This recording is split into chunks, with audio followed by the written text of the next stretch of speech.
สวัสดีพี่น้องอยู่กับช่องที่เที่ยวไปกับชาวลาวปลาเขาก็มาแปรรูปเพ็นอย่างอีกวันนี้บ่เป็นแปรรูปเนาะอันนี้คือขนมอาหารเนาะตัวนี้ปลาตะเพียนแล้วกับปลาขาวเขาสิมาเอ็ดส้มพี่น้องเอ็ดส้มคือเก่าเอ็ดส้มแซ่บพอดีเฮ็ดส้มเนาะปลาก็ได้มีตะเพียนตัวนึงที่เขาได้มาได้มาตอนเช้าเนาะอันนี้ถ้าว่าตอนแรกนะสิเพียวเอ็ดอันแห้งตัวนั้นนะมันจะหลายกว่าตอนเช้าเนาะตอนแรกได้หลายแพเอ็ดแห้งแบบลมควันแล้วตัวนั้นนะตัวนี้ตอนเช้าเนาะตัวนี้ก็คือสิเพียววิธีขั้นตอนนะสูตรสิเพียวก็คือเอาคลุกเกลือคลุกเกลือแล้วไปแช่ตู้เย็นประมาณ5 ชั่วโมงเอาออกมาแบบนี้อันนี้มาแช่น้ำเข้ามาหรือน้ำเช้าเข้านะพี่น้องประมาณ2-3 ชั่วโมงตัวนี้แช่น้ำเช้าเข้าคือต้องการให้ลดกลิ่นคาวแล้วก็เนื้อปลาขาวอันที่ว่าเขาแช่เกลือก็คือแช่เกลือเนาะตัวนั้นคลุกเกลือนะตัวนั้นก็คือต้องการให้เนื้อปลาแน่นตัวนั้นก็ลดกลิ่นคาวได้คือกันนี่แช่น้ำเช้าเข้าแล้วนะเขาจะเอาไปล้างแบบนี้ไปล้างแล้วก็เอามาเฮ็ดส้มแบบนี้ไปพี่น้องเอาไปล้างก่อนแล้วก็พึ่งไว้ก่อน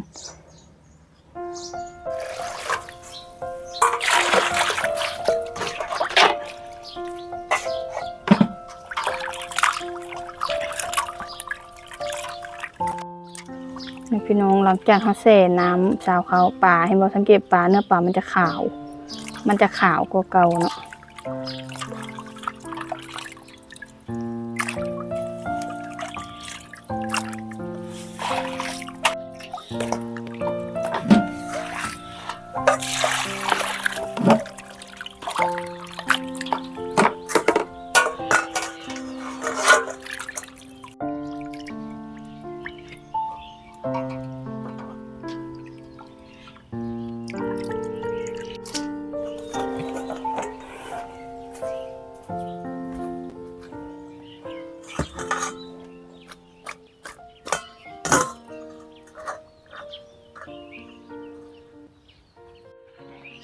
พี่น้องหลังจากเขาล้างเรียบร้อยเขาก็จะมาพึ่งไว้แบบนี้ก็คือเขาบ่ต้องการให้มีน้ำไหลเนาะน้ำในตู้ปลาต้องพึ่งให้มันมาดได้ดี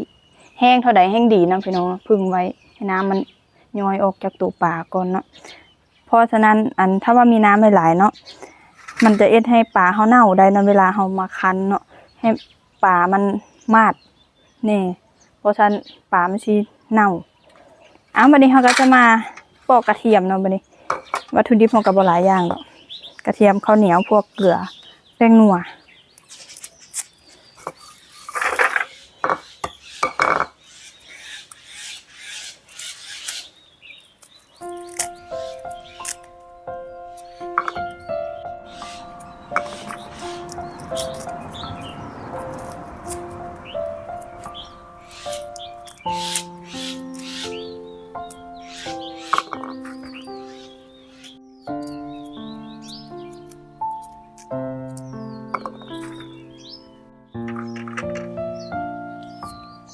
พี่น้องตำกระเทียมใส่กระเทียมหลายๆมันจังแซ่บ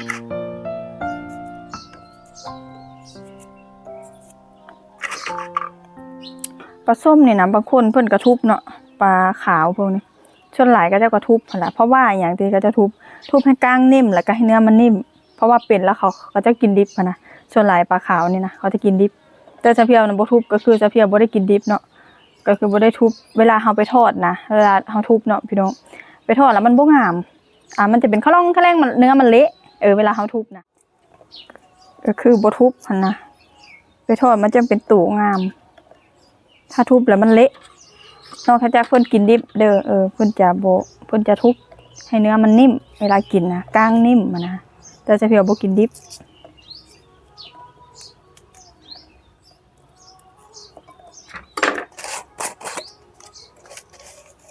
ใส่เกลือลงไป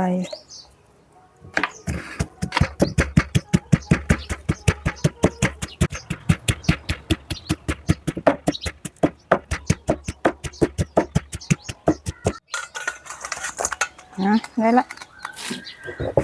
ก็สิมาคั้นพี่น้องนี่อันนี้ข้าวเหนียวนึ่งเลยพี่น้องข้าวเหนียวนึ่งต้องเป็นข้าวเหนียวสุกด้วยจะไปเอาข้าวสารได้บ่ได้ข้าวเหนียวนึ่งแล้วเอามาล้างน้ำให้มันแตกตัวออกจากกันนะเอาถุงมือพี่การ ถุงมือขาด ได้ข้างเดียวนี่แหละ เป็นข้าวเจ้าก็ได้ข้าวเหนียวก็ได้แต่จะเป็นข้าวหุงซุกหรือนึ่งซุกใส่กระเทียม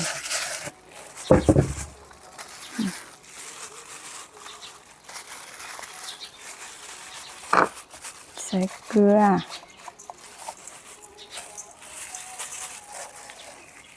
บ่ต้องเฮ็ดเค็มหลายเพราะว่ามากินมันจะเค็มได้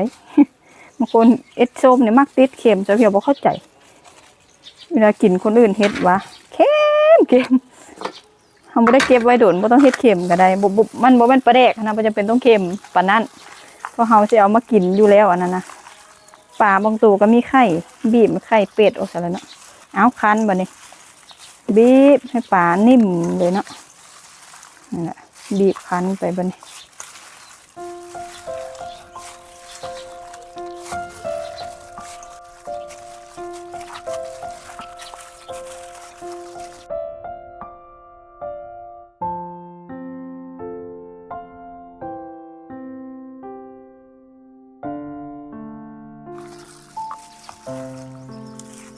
เป็นส้มแล้วพี่น้องเลยเอาติบข้าวมาไหม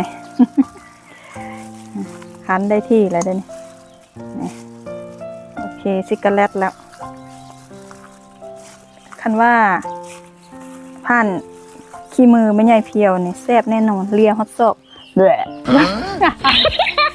แซ่บหลายเรียบร้อยเราก็จะมาใส่กระปุก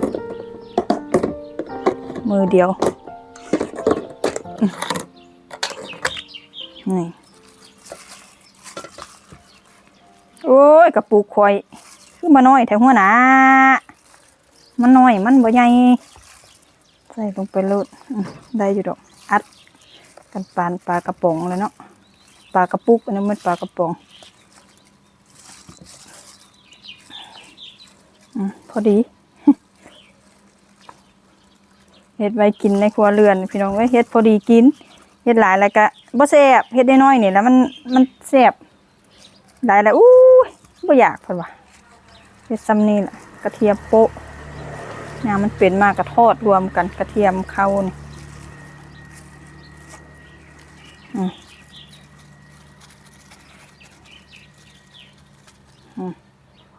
ปลาส้วมเอาปิดฝาบ่ดิห้ามให้อากาศเข้าอากาศเข้ามาละเน่าแล้วก็เอาถุงซุปอีกรอบหนึ่งเพื่อป้องกันให้มันอากาศบ่เข้าพี่น้องเลยประมาณ3 มื้อพี่น้อง3 มื้อโอเคจิกกะแลตเลยไผ่มักส้มเนี่ยก็ไว้จัก4-5 มื้อก็ได้นะพี่น้องแล้วแต่มักถ้าเพียวบ่มักส้มแห้งถ้าเพียวมักแบบส้มพอดีกินนะเตรียมมาทอดโอ้ยน้ำลายแตกบ้านไม่เป็นก็อยากเด้ อดใจรอจัก3 มื้อพี่น้องถ้าอัปเดตเด้อเดี๋ยวจะเพียวมาอัปเดตให้เบิ่งน้ำลายแตกไปน้ำกันนี่แหละพี่น้องอันเฮ็ดส้มไว้แล้วก็เฮ็ดอันปลาอันย่างปลาลมควันไว้ได้เนี่ยก็ได้2 แบบได้2 แบบได้อันเอ็ดแห้งไว้แล้วก็เอ็ดปลาส้มไว้แล้วก็พวกนี้เท้าเอ็ดแปรรูปไว้แล้วก็ถนอมอาหารไว้มันก็จะกินได้โดดนะเวลาเฮาหามาก็อันมีคนถามว่ามีคนถามหามาหลายๆกินเบิดบ่ซะเพียวนะหมดพี่น้องเว้ยอันตะเพียวกับแบ่งแต่พอได้แบ่งพี่แบ่งน้องพร้อมแล้วก็ที่เหลือตะเพียวก็มาเอ็ดแห้งเอ็ดอันนี้ไว้ล่ะเฮาก็เอ็ดแนวที่มันไว้ได้กินโดนไปแห้งนี่ก็ไว้ได้กินโดนถ้าเฮาเอ็ดถ้าว่าโอ้ครัวถ้าตู้เย็นไว้น่ะมันบ่สดอันนั้นบ่แซ่บเอ้าถ้าอัปเดตพี่น้องเดี๋ยวจะเพียวมาอัปเดตให้เบิ่งเนาะจัก3 มื้อเดี๋ยวเจอกันนั่นแหละสำหรับมื้อนี้ก็ขอตัวลาไปก่อนพบกันใหม่คลิปหน้าสวัสดี